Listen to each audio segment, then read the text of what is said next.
Mesdames et messieurs, bonjour et bienvenue dans votre émission Wolo Tarisei. Je suis ravie de vous retrouver comme à mon habitude dans ce nouveau numéro. Aujourd'hui, nous irons à la rencontre pas d'un mais d'une entrepreneure sociale. Elle s'appelle Rachel Lusika et elle est âgée de seulement 22 ans, mais son parcours est juste incroyable. Le thème sur lequel elle interviendra aujourd'hui est la vision. Comment accomplir sa vision quand on est jeune et surtout, quelles sont les étapes à mener, quelles sont les actions à mener afin d'accomplir nos objectifs. Elle a répondu à toutes nos questions en détail et avec de nombreux conseils. Allons à sa rencontre.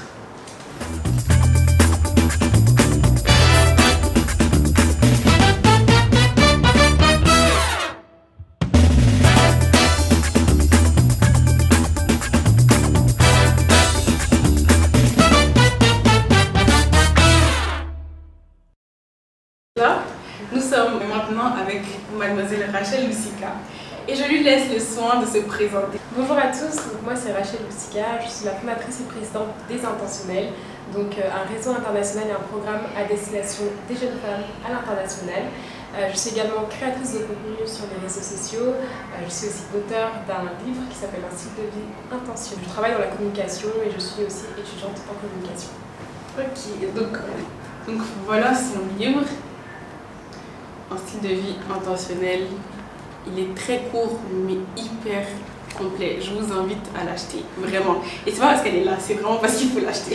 Rachel, on le sait que tu es la reine de la vision. Le thème d'aujourd'hui, c'est vraiment comment accomplir sa vision lorsqu'on est jeune. Parce que je pense que tu sais, ton audience est assez jeune, c'est les moins de 30 ans maximum.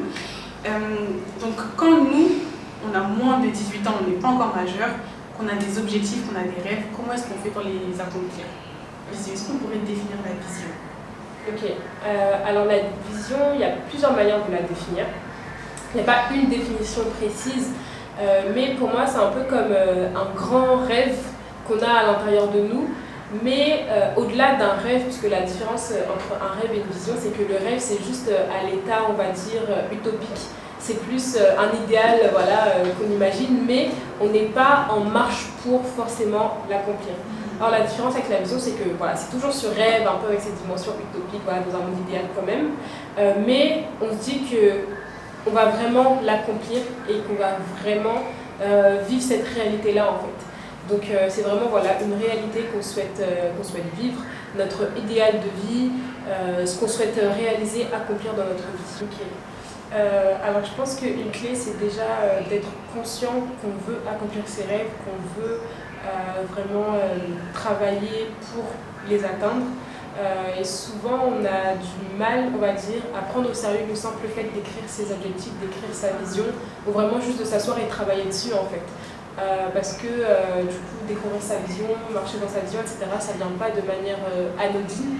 Il faut prendre le temps qu'il faut pour travailler dessus, vraiment s'asseoir, écrire, réfléchir aux différents domaines de sa vie, etc. Et c'est ça qui permet déjà d'être plus conscient, de vivre de manière plus intentionnelle, entre guillemets, sa jeunesse. Et ça, vraiment, il n'y a pas d'âge pour le faire en fait. Il n'y a vraiment pas d'âge pour s'asseoir et réfléchir à sa vie et se poser les bonnes questions, savoir qu'est-ce qu'on veut faire sur Terre, qu'est-ce qu'on veut apporter, vraiment creuser à l'intérieur de nous pour savoir ce qui est dedans. Ok. Donc une fois qu'on a fait tout ce processus de creuser à l'intérieur de nous, comment est-ce qu'on sait que cette vision qu'on a eue, ce rêve qu'on a avant que ce soit une vision, comment on sait que c'est le bon, c'est celui qu'il faut accomplir? En fait, pour moi, ça passe par la conviction intérieure. Parce que je pense aussi qu'il n'y a pas de hasard par rapport aux rêves qui sont dans nos cœurs.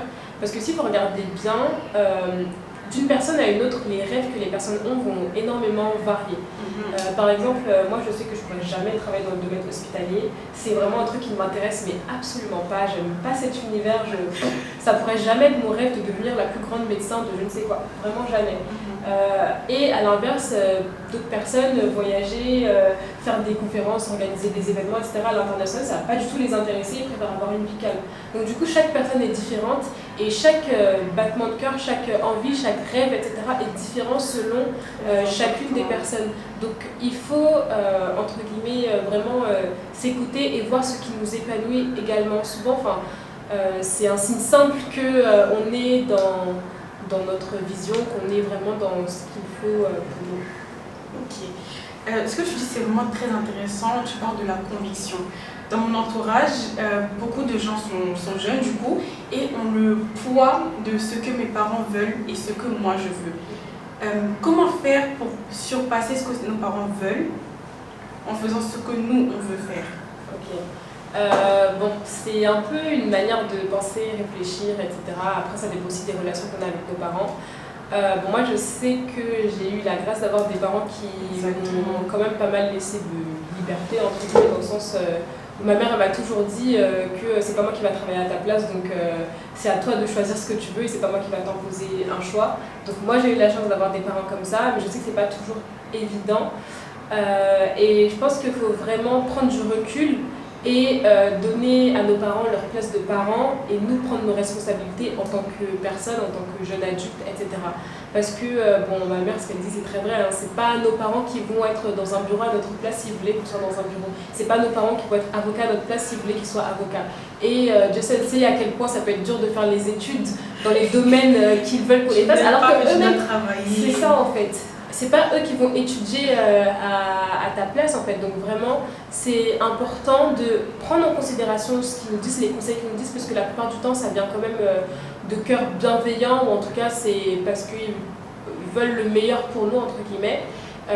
Mais il faut vraiment prendre le temps aussi d'analyser, de prendre le bon et de laisser ce qu'on pense qui ne nous concerne pas en fait. Donc voilà, écoutez les conseils bienveillants et essayer de faire le meilleur, etc. dans notre domaine, mais quand même choisir quelque chose qui nous plaît et qui est vraiment ce que Dieu veut qu'on fasse. Et après, à nous de suivre, quoi. Moi, je pense que pour l'aspect des parents, je pense que c'est humain. C'est totalement humain de se dire, avec un cœur de parent, de se dire que je veux le meilleur pour mon enfant. Si ce qu'il me dit, je ne vois pas trop la finalité, je vais me dire, bon, c'est vrai que tu as envie de faire ça, mais je te conseille de faire ça. Peut-être qu'ils ne vont pas le dire en je te conseille, ils vont te dire plutôt fais ça, et ça va te blesser, te frustrer. Mais je pense que pour surpasser ça, il faut plutôt expliquer aux parents. J'ai envie de faire ci, c'est vrai que tu ne comprends pas encore, tu ne vois pas encore, parce qu'ils ne sont pas de notre époque en fait. Par exemple, si tu veux devenir influenceur, ton père ne va pas forcément comprendre, ta mère ne va pas forcément comprendre. Mais si tu lui expliques qu'à travers ça, tu peux avoir certaines opportunités, tu peux, que ce soit financière, dans les rencontres ou dans peu importe, tu vas avoir énormément d'opportunités. Et si tu leur expliques correctement, je pense qu'ils pourront comprendre. Ils ne seront pas forcément d'accord, mais ils auront compris. Et avec le temps, en posant toi aussi des actions, parce que c'est vrai que tu peux expliquer à ton père, oui, je veux devenir footballeur, mais si tu ne vas jamais jouer au foot, il ne peut pas trop comprendre pourquoi est-ce que tu as envie, tu vois. Donc je pense que c'est plus expliquer aux parents, oui, j'ai une merci, et de poser des actions. Je pense que c'est ça. Du coup, question suivante. Étant jeune, femme et africaine, vivre en Afrique, étant donné que tu as vécu dans plusieurs pays, tu as eu la chance de vivre dans plusieurs pays, comment est-ce qu'on fait lorsqu'on est jeune, donc moins de 20 ans encore une fois, qu'on a une vision et qu'on est en Afrique? Alors, je pense qu'il ne faut pas regarder le fait d'être en Afrique comme un frein à sa vision. Parce que quand on définit sa vision, en fait, on n'est pas censé regarder les éléments extérieurs et conditionner notre vision à ce qu'on voit autour de nous, entre guillemets. Donc, pour moi, c'est pas un frein, c'est pas une limite. Il faut juste savoir tirer avantage de son environnement. Après, c'est sûr que il peut y avoir des inégalités, etc. Voilà, d'un pays à l'autre, pas les mêmes conditions d'études, pas les mêmes conditions de ressources. Mais ça ne doit pas être un frein en fait. Quand on a une vision, le but c'est pas de se limiter à ce qu'il y a autour de nous pour la concrétiser, la définir, etc. C'est de voir tout ce qu'il y a dans notre environnement qui peut justement nous servir dans notre vision. Alors oui, une personne peut être en Afrique, etc. Mais justement, qu'est-ce qu'elle peut faire par rapport à sa vision pour apporter un changement dans l'environnement dans lequel elle est, qu'elle pense être insuffisant ou pas assez bien pour développer telle ou telle chose. Donc c'est plus aussi avoir une mentalité d'apport de solution, une mentalité de solutionnaire, plutôt que juste voir ce qui ne va pas, etc. Parce qu'on a réussi à faire abstraction de tout ce qu'on a dit depuis le début et que maintenant on est dans l'action. Comment est-ce qu'on fait lorsqu'on voit que notre vision devient trop lointaine? Je pense que c'est tout simplement de se fixer des objectifs par palier. Donc, c'est possible d'avoir une vision qui est à très long terme, je ne sais pas, dans 20 ans, 40 ans, etc. Mais il faut être en capacité de mettre en place des actions de manière progressive jusqu'à arriver dans notre quotidien, en fait. Donc, moi, j'estime que chaque jour, on doit travailler sur sa vision. En fait, toutes les actions qu'on pose au quotidien, alors pas toutes, mais en tout cas, des actions qu'on pose dans le quotidien doivent concourir à l'accomplissement de notre vision. Et forcément, quand chaque jour, tu travailles un peu plus vers ta vision, bah, ça te rappelle, ta vision, elle te paraît moins lointaine parce que tous les jours, tu travailles dessus, en fait. Donc, du coup, c'est vraiment de mettre en place des habitudes, des objectifs de manière plus proche dans le temps pour pouvoir étaler l'atteinte de sa vision, parce que même une vision, quand on doit l'accomplir, on ne l'accomplit pas du jour au lendemain. C'est pas un matin tu te réveilles et tu es en train de vivre ta vision, c'est tout un processus en fait. Donc du coup ce processus là, il doit bien commencer quelque part, et ça doit commencer dans ton quotidien par rapport aux objectifs que tu te fixes. Par exemple les études, on étudie, voilà, on a nos années scolaires, etc. Mais si tu sais que tes études concourent à accomplir ta vision, bah forcément tu sais que pendant que tu es en train d'étudier, tu es en train d'accomplir ta vision, en fait. Tu es en train de marcher dans ta vision parce que tes études sont un élément à l'accomplissement de ta vision. Donc du coup, tu n'as pas l'impression que ta vision elle est lointaine, tu es dans le processus de la vision. Parce que la vision, c'est pas juste une carte postale, un jour tu es dedans et puis c'est bon, j'y arrive et tout. Non, c'est aussi tout le processus d'accomplissement vers cette vision-là que tu as dans ta tête en fait. Donc, voilà. Ça c'est vraiment très bien ce que tu as dit. Et du coup, quand on a accompli, on est dans le plein accomplissement de notre vision et que tout ne se passe pas comme prévu, comment est-ce qu'on fait pour garder la tête haute et se dire bon, c'est pas grave, je vais quand même continuer? Ah bon, on rebondit. Il faut garder la tête froide et la tête haute, entre guillemets, savoir se réajuster. Après, franchement, la vie, elle n'est pas rose. Hein. Enfin, je veux dire, quand on a... C'est pas parce que tu as une vision et des objectifs que ça y est, et surtout que tu mets tout en place. Parce qu'on se dit, ok, il faut que je devienne footballeur, je m'entraîne tous les jours, je mange comme il faut, je dors comme il faut, mais j'arrive pas. Bah, c'est de rebondir, retravailler sur sa vision, analyser, faire le bilan de ce qu'on a déjà fait précédemment, de ce qu'on a mis en place. Peut-être qu'il y a des choses sur lesquelles on peut s'améliorer, ou peut-être que c'est au niveau de notre caractère, peut-être c'est au niveau des opportunités. Donc il y a toujours des choses qu'on peut améliorer en fait. Donc il faut juste faire le bilan de ce qui a été fait précédemment. Parce que par exemple, il y a une personne qui peut dire oui, je veux devenir footballeur et qu'elle met tout en place, elle s'entraîne et tout. Mais par exemple, quand il s'agit, je sais pas, d'événements de networking dans le foot, elle n'y va pas parce qu'elle est timide.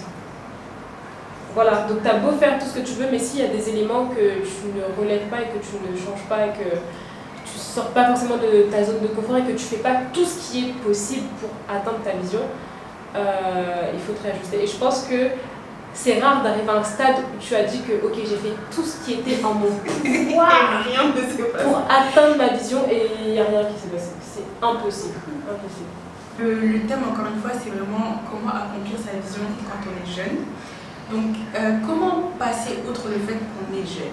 Parce que souvent, on va dans certains endroits, on se dit mais non, tu es trop jeune pour être là, tu es trop petite, non, tu n'as pas encore la maturité qu'il faut, tu ne dois pas venir dans ce genre d'endroit, tu ne dois pas faire ce genre d'action. Comment est-ce qu'on fait pour quand même faire et avoir le respect de ceux qui sont un peu plus grands que nous? Alors, avoir le respect de ceux qui sont plus grands que nous, ça c'est jamais garanti. Mais ce qui est sûr, c'est qu'en fait, il ne faut pas regarder à l'âge comme un paramètre. Par exemple, moi on me dit je suis jeune, mais je me suis jamais dit à moi-même dans le miroir, oh là là, je suis trop jeune. Ça me peut passer outre en fait. Moi je regardais pas, j'ai jamais regardé à mon âge pour faire quelque chose, à mon âge, ma couleur de peau, mes origines ou quoi que ce soit pour faire quelque chose. Si j'ai envie de faire quelque chose, je le fais en fait. Peu importe mon âge. Même état d'esprit que toi, mais tu vois que quand tu vas dans certains endroits, toi, ce que tu ne penses pas, les gens le mettent en avant. Comme tu as dit, tu ne te regardes pas dans le miroir pour dire je suis jeune, je ne peux pas faire ci et tout. Non. Mais il y a quand même, il y a cette partie de la population qui dit j'ai pas besoin de tous ces préjugés, moi, tant que j'ai envie de faire quelque chose, je le fais. Et il y a cette autre partie qui se dit ok, s'ils le disent, c'est qu'il y a quelque chose. Donc peut-être que je devrais attendre. Comment est-ce qu'on fait pour ne pas se dire ça du coup et quand même faire les actions qu'il faut? Ah, il faut avoir l'audace. Il faut avoir l'audace. Je pense qu'il ne faut pas se limiter à ce que les gens disent, parce que si toutes nos actions sont conduites parce que les gens disent et les retours qu'on nous fait, eh bien, on risque d'être mal en point. Donc c'est pas vivre pour les avis des autres en fait. Enfin, on vit pas pour les avis des autres, surtout quand tu veux accomplir ta vision. ton but principal est d'accomplir ta vision et pas ce que X, Y, Z peut penser de tes actions en fait. Donc c'est vraiment passer au-delà du regard des autres, parce que ça peut être quelque chose qui peut être très freinant pour certaines personnes, mais on ne vit pas pour le regard des autres en fait. C'est pas les gens qui vont vivre ta vie, donc c'est pas selon eux non plus qu'on devrait totalement définir nos actions et tout. Et après, par rapport aux environnements où on peut être amené à aller par rapport à sa vision ou autre chose, c'est juste aussi de comprendre les codes et de les respecter. Parce que si tu ne comprends pas les codes et que tu les respectes pas, bah, c'est sûr que tu ne vas pas passer inaperçu, qu'on va tout de suite dire « Ah mais cette personne elle n'a rien à faire dans cet environnement ». Mais ça c'est pas quelque chose qui dépend de l'âge en fait, c'est juste quelque chose qui dépend de est-ce que tu respectes les codes ou pas. Par exemple quand je vais à certains endroits où je sais que je vais croiser certaines personnes, etc. ou que par exemple, je sais pas, je vais dans un hôtel 4 étoiles, 5 étoiles, je vais pas m'habiller comme si j'allais je ne sais où, mais je vais m'habiller en respectant les codes de l'endroit. Donc voilà, je vais pas. Faut juste respecter les codes en fait, des endroits où on va, etc. Par exemple, moi, j'ai une petite anecdote, je pense que toi aussi t'en as une, mais partout où je vais, je sais qu'il y aura des gens qui sont plus âgés que moi, je mets des talons. Je me disais qu'on va se dire que la petite là, elle a 8 ans, elle a des talons. Non, je mets des talons, j'essaie de me maquiller, j'essaie de m'habiller de manière un peu plus âgée. Et comme ça, on est tous pareils. Voilà, c'est ça en fait. On est tous pareils. Et au final, ça marche, puisque c'est que quand on me demande mon âge et que je dis mon vrai âge, du coup, qu'on dit ah, ok, en fait, voilà. t'es jeune. C'est ça. Il ne faut pas dire son âge si on ne nous a pas demandé. Voilà. Une très grosse erreur. Ok. Et du coup, est-ce que tu aurais une anecdote à nous raconter par rapport à tout ce que tu as pu entreprendre, donc de l'idée que tu as eue, l'idée que tu as eue jusqu'à ce que tu es devenu et toutes les actions que tu as mises en place? Est-ce que tu pourrais nous raconter une anecdote qui t'a vraiment marqué durant ce processus-là? Ok. Alors, si je dois partager une anecdote, c'est quelque chose qui est assez récent, mais c'était la réalisation de la tournée intentionnelle internationale. Tu peux en parler d'ailleurs. Yes.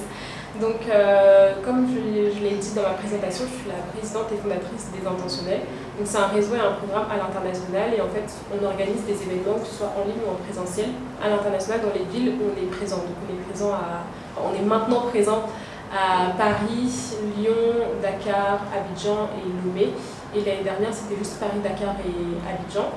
Et donc, on va dire que pendant un moment, je visualisais un peu le fait de faire une sorte de tournée, organiser des événements, etc., vraiment à l'international, parce que par exemple, avant de voyager pour aller au Sénégal, j'avais jamais rencontré les intentionnels qui étaient à Dakar. Pareil pour Abidjan, il y en a, c'est que en venant à Abidjan que je les ai rencontrés. Donc ça fait que les événements qu'on faisait à l'international, ils étaient pilotés à distance en fait. Il y avait des référentes pour chaque ville et c'est elles qui pilotaient à distance les événements. Et ça s'est très bien passé, elles ont super bien géré. Mais du coup pour cette année, donc la deuxième promotion, je voulais vraiment faire quelque chose de plus grand et aller moi-même à la rencontre des nouvelles membres et des membres qui étaient déjà là dans la promo 1. Et donc du coup je voyais un peu une sorte de tournée, etc. Et du coup il a fallu que moi-même je participe à un événement à l'international où j'avais été invitée par une femme que j'apprécie énormément, qui est dans mon entourage, qui m'inspire beaucoup. Et donc elle m'avait invitée, tout frais payé, on était partis et tout, j'étais intervenue, c'était en Martinique. C'était en Martinique, et donc du coup le fait d'avoir été dans cet événement, parce qu'il y avait plus de 300 femmes, voilà, avoir parlé devant autant de femmes et tout, et avoir eu leur retour, parce que c'est un public qui était un peu plus mature que ce que j'ai l'habitude d'avoir comme public, enfin c'était plus voilà, des femmes plus âgées et tout. Et c'était une expérience qui était super enrichissante, et le fait d'être moi-même partie, d'avoir accompagné une personne qui organise des événements à l'international comme ça pour les femmes, ça m'a donné beaucoup d'inspiration à moi-même aussi le faire. Enfin, quand je l'ai vu et que je l'ai expérimenté, je me suis dit en fait il n'y a rien qui me manque pour le faire. Donc du coup je me suis dit on va organiser tout ça. Donc on a commencé à travailler dessus avec l'équipe et tout. Et puis on a lancé l'affiche de tournée. Et là, plein de retours, etc. Et on s'est mis dans l'organisation des événements internationaux. Et finalement, il y a 10 jours, c'était le dernier événement de la tournée qui était à Lomé au Togo, qui était organisé. Et pareil, les retours étaient vraiment juste extraordinaires. Et pareil pour Lomé, je ne m'attendais pas à ce qu'on puisse être autant le jour même, parce que du coup, Lomé, c'était une ville dans laquelle j'avais jamais été, c'est la première fois que j'allais au Togo. Donc je n'avais jamais mis les pieds là-bas. À la base, je ne connaissais personne là-bas. Genre vraiment, à la base, je ne connaissais personne au Togo. Mais God is good, you know. Donc Dieu a pourvu en networking, en termes de contacts, etc. Et on s'est retrouvés, on a même juste fermé les inscriptions parce qu'on dépassait en fait le nombre de personnes qu'on devait attendre. Donc on était plus d'une trentaine de jeunes femmes sur place. Il y a eu des personnalités, si je peux dire, en tout cas des personnes qui sont connues, on va dire, au Togo, qui sont venues, des femmes très inspirantes et tout là-bas qui sont venues. Donc moi-même j'étais juste ébahie par ce qui s'est passé parce que c'était bien au-delà de tout ce que j'avais pu imaginer et même tous les retours des jeunes femmes qui ont participé aux événements, etc. Enfin, à chaque fois je me dis ok, ça part d'une simple idée de juste ok, on va organiser ça et puis après ça crée tout ce qui est partagé, etc. Évidemment tout le travail qui est mis en place aussi résulte en des témoignages dans la vie des personnes qui participent et ça je trouve ça juste extraordinaire. Donc voilà un peu comment est-ce qu'on peut partir d'une idée, juste une vision de quelque chose qu'on voit juste dans sa tête à un plan d'action et finalement la concrétisation d'une vision. Franchement, dans tout ce que tu as dit, je pense que la visualisation, c'est le mot que tu as utilisé, la visualisation, ça a eu un impact très très important. Est-ce que tu pourrais nous en parler? Comment est-ce qu'il faudrait bien visualiser notre vision, parce que dans vision il y a visualisation, comment il faudrait bien visualiser notre vision pour attirer, entre guillemets, ce qu'on veut à nous? Parce qu'il y a des choses que tu ne peux pas aller chercher, il faut que ça vienne à toi. Alors, pour visualiser, moi ce que j'aime bien faire c'est simplement des vision boards. Donc j'en fais plus ou moins souvent. Dès lors que j'ai un projet que je veux mettre en place ou quelque chose de très simple juste pour organiser une saison de ma vie. Par exemple, là, il y a la rentrée qui arrive, j'ai fait un vision board / mood board par rapport à ça. Donc le fait d'avoir des images, alors c'est des images sur Pinterest parce que du coup là-bas c'est plus beau que des images sur Google Images. Ça aide aussi à visualiser puisque finalement quand tu visualises c'est juste fermer les yeux et imaginer.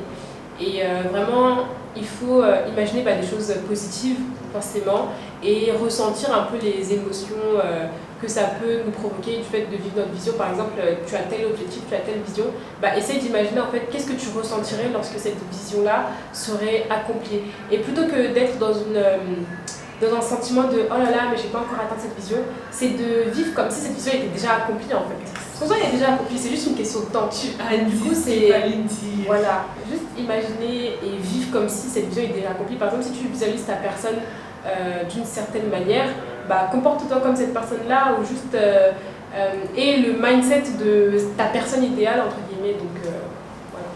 Merci, tu as vraiment dit ce qu'il faut parce que l'intention que tu vas poser dans ton imagination, c'est réellement ce qui va se passer. Et ça, c'est des faits qui arrivent dans tout. Genre, par exemple, j'ai oublié mon trépied. Si je m'étais dit, ah non, c'est fini, la tête est morte. Qu'est-ce que je vais faire? Qu'est-ce que je vais lui dire et tout? Je dis, non, Seigneur, tu as permis qu'on soit déjà dans le taxi. Ok, c'est qu'on va faire. J'ai oublié les micros, j'ai oublié plein de trucs. Mais au final, tout s'est passé comme prévu parce que je ne me suis pas mis dans une optique de ok, là c'est fini, c'est fichu. Je me suis dit, on est déjà là. Et tout concourt au bien de ceux qui aiment Dieu. Donc je pense que c'est vraiment ça, c'est l'intention et le sentiment que tu poses sur la vision, sur la manifestation entre guillemets de ce que tu veux. Et surtout le fait de se comporter comme si tu l'avais déjà. C'est quelque chose que peu de gens savent, même ceux qui savent souvent on le néglige. Parce que quand tu veux quelque chose, il faut que tu fasses comme si tu l'avais déjà et automatiquement, pour ne pas dire divinement, ça viendra à toi. Donc tout à l'heure, tu as utilisé aussi le mot networking. Comment est-ce qu'on fait pour avoir un bon networking? Comment est-ce qu'on fait pour être un bon networker? Alors, Très très bonne question parce que je pense qu'il y a beaucoup de personnes qui ont du mal avec le networking et pourtant c'est quelque chose de super important. Je pense qu'avant de vouloir chercher les bonnes personnes, etc., à avoir dans notre réseau, il faut soi-même être une bonne personne à avoir dans son réseau.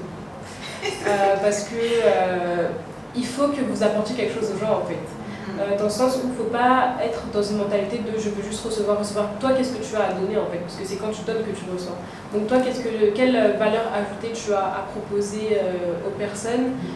Quel bénéfice entre guillemets tu peux leur apporter dans leur vie ou dans leur vie professionnelle, etc. Et ensuite, c'est pour moi, je pense beaucoup faire des événements. Après, il y a aussi LinkedIn qui fonctionne beaucoup. Donc, il y a la technique de juste parler à des personnes qui sont dans les mêmes centres d'intérêt que nous et demander des appels, des cafés, des rencontres, etc. Parce que du coup, sur LinkedIn, en gros, bah, t'as quasiment que des professionnels. Donc, les gens savent que si une personne vient m'écrire, c'est pas que c'est par intérêt, mais on sait que c'est pour un but professionnel. Donc, du coup, voilà, c'est ça. Donc, les personnes, elles vont jamais être surprises que vous leur demandiez un appel ou quelque chose au niveau professionnel, etc. Donc, la plateforme est faite pour ça. Ensuite, c'est demander en fait, c'est demander et dire les besoins qu'on a, que ce soit notre entourage, les personnes qu'on connaît, dans notre environnement professionnel, scolaire, etc. C'est ok, je travaille sur tel projet, parce que en fait, si tu ne parles pas de ton projet ou si tu ne parles pas des choses que tu veux mettre en place, les gens ils ne vont pas savoir et ils ne peuvent pas te mettre en relation, etc. avec X ou Y personnes. Par exemple, moi, c'est sur mes réseaux où je parle souvent des intentionnels. Ça veut qu'il y a certaines personnes, quand elles vont voir des opportunités, genre sur LinkedIn ou des appels d'offres, des choses comme ça, elles vont m'envoyer parce qu'elles savent que ça peut me servir pour les intentionnels. Mais c'est parce qu'elles sont au courant de ce projet et qu'elles voient que je fais ça, entre guillemets. Donc pareil pour vos projets, peu importe à quelle échelle c'est, il faut toujours en parler pour que les personnes puissent être au courant. Après, c'est aussi le simple fait de rejoindre des réseaux. Donc un réseau comme les intentionnels, où tu sais que tu vas pouvoir networker avec d'autres jeunes femmes, etc. Après aussi, il faut voir le networking comme un investissement long terme et pas court terme. Il ne faut pas toujours voir ce qu'une personne elle peut t'apporter aujourd'hui. C'est plus, des fois, c'est plus par exemple, je sais pas, dans 3 ans, dans 5 ans, même dans 10 ans, etc. Parce que tu sais pas qui est-ce qu'une personne peut devenir. Donc du coup, c'est comme pour les études, par exemple. On peut tous commencer au même niveau à l'université, mais dans 3 ans, quand tout le monde est dans le monde professionnel, tu ne sais pas qui travaille dans quelle entreprise et qu'est-ce que ça peut t'apporter en fait. Donc c'est pour ça que même dans le monde universitaire, ne négligez pas vos camarades de classe, négligez pas vos camarades de classe, vos professeurs, toutes les personnes que vous rencontrez dans l'univers universitaire ou toutes les personnes qui ont votre âge, entre guillemets, parce que vous ne savez pas qui peut devenir qui demain. Alors il ne faut pas le faire dans un sens intéressé, mais il faut en garder conscience en fait. Donc, voilà. Ok. Et du coup, aller dans des événements, c'est un coût, c'est un investissement financier. Comment est-ce qu'on fait quand on n'a pas encore les moyens, étant donné qu'on est jeune, mais qu'on aspire à ce genre d'endroit, à ce genre de personnes dans notre réseau? Ok, alors déjà, juste un point. Moi, je pense qu'il ne faut pas prendre le fait d'être jeune comme une excuse pour ne pas avoir les moyens. Parce que bon, moi, je pense que je suis aussi jeune que vous, mais j'étais en train de compter, je crois que c'était avant-hier, j'étais en train de compter le nombre d'avions que j'avais pris depuis janvier 2023. Et tu dis, mais d'où j'en fais pas? Et genre j'ai compté et je vois que en mois d'août, là, à la fin du mois d'août, je vais être à mon 20e ou 22e vol. Je dis, mais attends, à quel moment j'ai pris 20 vols? Surtout quand tu regardes les prix. Mais oui, en fait, je me dis, à quel moment? Donc, en fait, faut absolument pas prendre ça pour excuse. Après, là, le stade où je suis aujourd'hui, j'étais pas du tout au même stade. Par exemple, l'année dernière, je pouvais pas en dire autant. Mais à partir du moment où tu émets l'intention que tu as pour vision de réaliser quelque chose, c'est là aussi que toutes les choses s'alignent. Donc, du coup, quand tu as pour vision de participer à des événements, networking, etc., ne te dis pas juste que oh là là, je suis trop jeune, j'ai pas l'argent. Non, c'est ok, je participe à tel événement. Trouve tous les moyens possibles pour participer à des événements. Il y a des événements où je pars. Et on me présente des personnes, etc. J'ai pas payé, c'est juste comme je connais quelqu'un qui connaît quelqu'un, on me dit ah Rachel viens. C'est vrai, je me suis retrouvée à un événement comme ça, je crois que c'était à Dakar, c'était une personne que je connais, etc. Voilà, qui était dans l'organisation et qui m'a dit ah mais Rachel j'ai vu que tu arrives à Dakar, viens, je suis dans la team de tel événement et tout.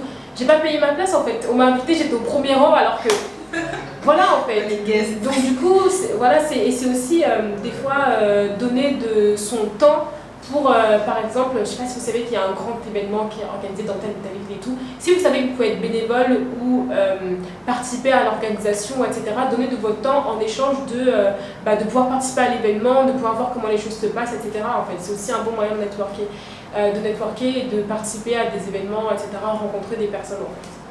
C'est vrai que, comme tu as dit, c'est émettre l'intention. Et ça marche réellement parce que tu peux émettre l'intention d'aller à un tel événement et au final, tu te rends compte que, quand j'étais au brunch des intentionnels en 2013, j'ai connu la fille qui fait le truc. Tu lui envoies un message, j'ai vu que tu fais ci, mais oui, je me rappelle de toi, viens, t'as pas besoin de payer. Et c'est pour ça que quand vous faites du networking, c'est bien de ne pas aller vers les gens tout de suite en disant j'ai un projet, j'ai besoin que tu m'aides. Non. Juste échanger. Bonjour, comment tu vas déjà? Comment tu vas? Rappelle-toi, on était à tel événement ensemble, on avait parlé de ci, de ça, et aujourd'hui, voilà où j'en suis, et toi, où en es-tu? Et là, on se rend compte qu'en fait, on peut s'aider mutuellement, et c'est vraiment le mot, s'aider, parce que je peux t'apporter quelque chose, mais tu peux m'apporter quelque chose. Et souvent, les gens viennent vers toi parce que tu peux leur apporter quelque chose. Ça. Ils ne se disent pas, ok, je t'apporte quelque chose, mais toi, qu'est-ce que tu me donnes? C'est vrai qu'on est dans un monde, je ne dirais pas intéressé, mais c'est le terme, en vrai. On est dans un monde intéressé, mais chaque intérêt peut être positif ou négatif. Donc regardez ce que vous pouvez apporter aux gens de positif afin qu'ils vous apportent aussi quelque chose de positif. J'ai vu dans ton livre Un style de vie intentionnel que tu parlais de l'excellence. Tu parlais de l'excellence et de l'importance de cultiver l'excellence. Est-ce que tu pourrais revenir dessus, s'il te plaît? Oui, alors l'excellence, c'est une valeur qui m'est très chère et je pense que c'est une valeur aussi qui est très importante et qui permet de se distinguer entre guillemets des autres, parce que c'est vrai qu'on peut des fois vivre dans un environnement, être dans un environnement où la moyenne est la norme, alors que la moyenne n'est pas obligée d'être notre norme en fait. Notre norme à nous peut être l'excellence. Et ça peut se représenter par des choses assez simples en fait. C'est comme par exemple, tu vas à l'école, tu étudies, et plutôt que de te dire que je vais donner le meilleur de moi-même, parce que parfois les personnes confondent un peu ce que c'est que l'excellence. Et pour moi, l'excellence, c'est pas forcément avoir 18 de moyenne, c'est plus est-ce que je peux dire que moi, en tant que personne, je me suis donné à 100%, j'ai donné le meilleur de moi-même. C'est pas forcément avoir certains résultats, c'est plus au niveau personnel, est-ce que tu as fait le meilleur de toi-même? Est-ce que tu as vraiment pu faire ton maximum en fait? Et donc voilà, pour revenir au monde plutôt scolaire, donc comment ça peut se matérialiser? C'est simplement, par exemple, au lieu de te dire que voilà, je vais faire le meilleur de moi-même, tu te dis il me faut juste 10 pour passer, donc je vais juste travailler assez pour avoir 10 de moyenne et passer. Et justement, en fait, on n'est pas censé réfléchir comme ça. Quand tu travailles par rapport à tes études, etc., surtout quand tu sais que tes études sont en lien avec ta vision, que tu sais que ça va t'amener quelque part, tu ne réfléchis pas comme ça en fait. Tu donnes le meilleur de toi-même parce que tu sais qu'en donnant le meilleur de toi-même, tu peux avoir certains résultats et ces résultats-là vont toujours te servir pour l'accomplissement de ta vision après. Donc voilà, et l'excellence, c'est quelque chose qui se duplique dans plein de domaines de notre vie, parce que généralement, comment on fait une chose, c'est comment on fait toutes les autres choses. Ça veut dire que si tu es négligent dans un domaine, de manière générale, souvent, cette négligence-là va aussi influencer d'autres domaines de ta vie, en fait. Je pense que pour rechercher l'excellence, il faut avoir une certaine confiance en soi. Est-ce que tu peux nous expliquer ton rapport avec la confiance en soi, s'il te plaît? Okay. Alors, mon rapport avec la confiance en soi, c'est un rapport qui a beaucoup évolué au fur et à mesure du temps. Donc, il faut savoir que quand j'étais plus jeune, j'étais assez timide. Donc aujourd'hui, je peux dire que je suis juste réservée, mais quand j'étais plus jeune, j'étais vraiment très timide au point où j'avais peur de lever la main en classe quand j'étais en primaire. Donc du coup, il y a quand même une très belle évolution, parce que du coup, on est passé de ça, avoir peur de lever la main en classe, à prendre la parole en public devant différentes personnes, etc.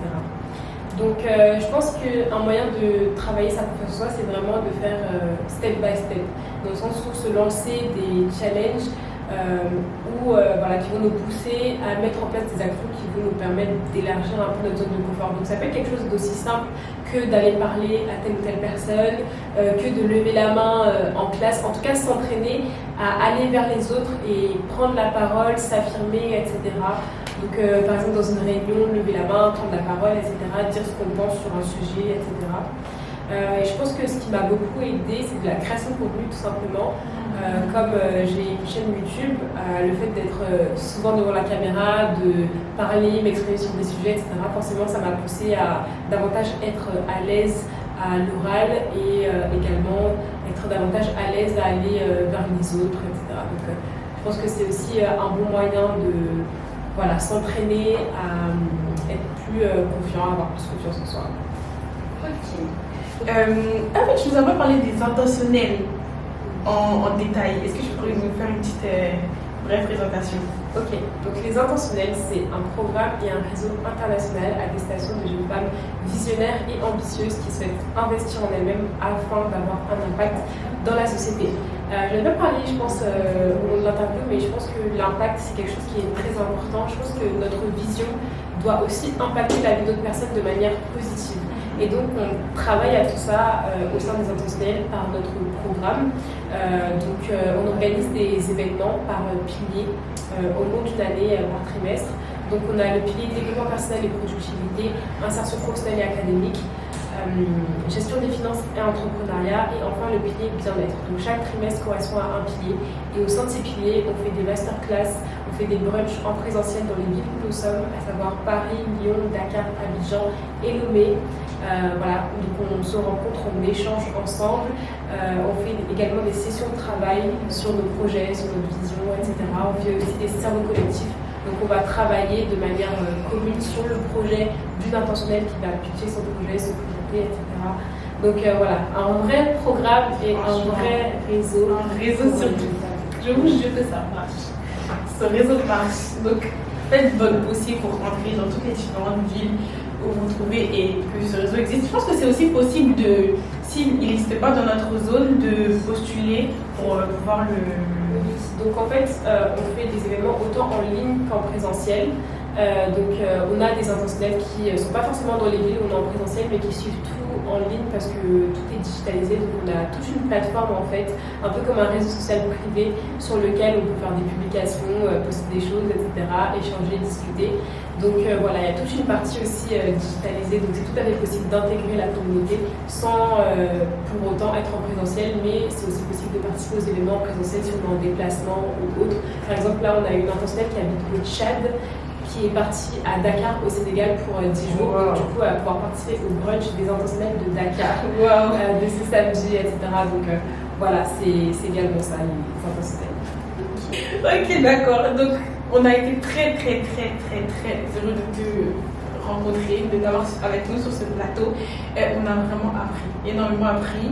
Et je pense que ça a édifié toutes les personnes. Peu importe l'aspect, peu importe le domaine, ça les a toutes édifiées. Et franchement, merci. Avec plaisir. Donc, comme on le dit ici, on se job au sommet. Ça veut dire qu'on s'attrape au sommet. Donc, est-ce que tu peux le répéter? On se job au sommet. Voilà. Merci à tous et bye bye.